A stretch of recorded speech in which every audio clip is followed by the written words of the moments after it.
आज सारे आंकड़े ये चीख चीख के कह रही है कि कुछ लोग हैं जो अ, देश का पूरा धन कुछ लोगों के हाथ में पहुंच रहा है और गरीब है वो और गरीब होते जा रहे हैं। Middle class, lower middle class, गरीब लोग ये और गरीब होते जा रहे हैं। तो ये धन का समान वितरण होना चाहिए, जैसे कि हम छत्तीसगढ़ में कर रहे हैं। राहुल जी ने जो कहा कि लोगों की जेब में पैसा पहुंचना चाहिए, तो हम किसान न्याय योजना, गोधन न्याय योजना, श्रमिक के लिए न्याय योजना और तेंदुपत्ता संग्राहक है, लघु वनोपज संग्राहक है, उनके पास पैसा और उनको वैल्यू एडिशन करके लोगों के आय बढ़ाने का। तो यही गांधी जी का रास्ता है, जिसे हम स्वराजी गांव हम छत्तीसगढ़ में जो अडाप्ट किए हैं, जो ग्राम स्वराज्य की कल्पना थी, वो यही है कि सभी लोगों में देश का धन है, वो सभी लोगों में समान रूप से वितरित होना चाहिए,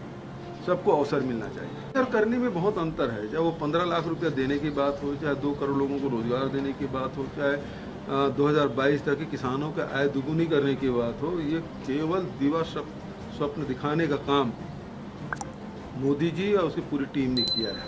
तो आज जिस प्रकार से नौजवान रोजगार के लिए, चाहे वो बिहार में हो चाहे उत्तर प्रदेश में, जिस प्रकार से लाठियाँ खा रहे हैं, जिस प्रकार संघर्ष कर रहे हैं, सड़कों पे आए हैं, ये देश के लिए चुनौती बन रही है। ये पूरे देश के जो 35 साल से कम उम्र के 65% आबादी है और उसके जो देश की शक्ति है, आज हमारे लिए समस्या बनती जा रही है। ये बेहद दुर्भाग्यजनक है। आत्मनिर्भर भारत बनेगा कि नहीं बनेगा? लेकिन इस रास्ते से नहीं बनेगा, जो राहुल जी बोल रहे हैं उस रास्ते से बनेगा। किसानों को दाम दो, नौजवानों को काम दो। तो जब तक के किसानों को दाम और नौजवानों को काम नहीं मिलेगा, देश तरक्की के रास्ते पे नहीं जा पाएगा। कल राहुल जी आए, 3 घंटा का समय था, 5.5 घंटा वो समय दिए। और चाहे वो राजीव गांधी भूमिहीन श्रमिक न्याय योजना की शुरुआत हो, चाहे राजीव युवा मितान क्लब की शुरुआत हो, चाहे वो न्यास सेवाग्राम का शिलान्यास और अमर जवान ज्योति के शिलान्यास, से 4 बड़े कार्यक्रम और सरकार के द्वारा किए गए कार्यों के जो सभी जो हितग्राही हैं उससे मुलाकात और जो काम हो रहे हैं उसका निरीक्षण उन्होंने किया।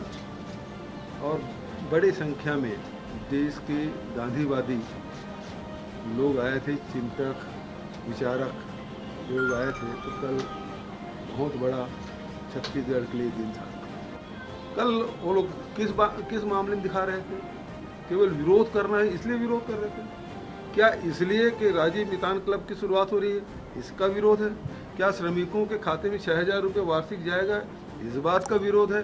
क्या किसानों के धान इस साल 1 करोड़ मीट्रिक टन धान खरीदी करें उस बात का विरोध है? क्या तेंदुपत्ता संग्राहकों को 4,000 प्रति मानक बोरा मिल रहा है इस बात का विरोध है? किस बात का विरोध कर रहे हैं? सवाल तो इस बात का है। विरोध होना चाहिए, प्रजातंत्र में विरोध के बिल्कुल असहमति के पूरा सम्मान है, लेकिन विरोध का आधार होना चाहिए। केवल आप विरोध के लिए विरोध करेंगे तो ये बात ठीक नहीं है। मंत्री स्तर की बात होगी, अधिकारी स्तर की बात हुई, मंत्रियों से भी बात हुई। वो सारे मुद्दों पे जो मंत्रिमंडल समिति बनी है उसके सामने बात रखे हैं और उसमें 3-3.5 घंटा उनकी चर्चा हुई, एक बिंदु पे चर्चा हुई। कल मुझसे भी मिले, लेकिन जो रास्ता अख्तियार किया वो ठीक नहीं है। जो एयरपोर्ट तक पहुँचे थे वो ठीक बात नहीं है। आप अपनी बात अहिंसक करिए ना, गांधीवादी तरीके से करिए, कोई दिक्कत नहीं है। हम बात करने के लिए कभी मना नहीं कर रहे हैं। जब चाहें मिल सकते हैं, बात करें, लेकिन जिस प्रकार से कल कर रहे थे, एयरपोर्ट में घुसने की कोशिश कर रहे थे, वो बिल्कुल गलत है।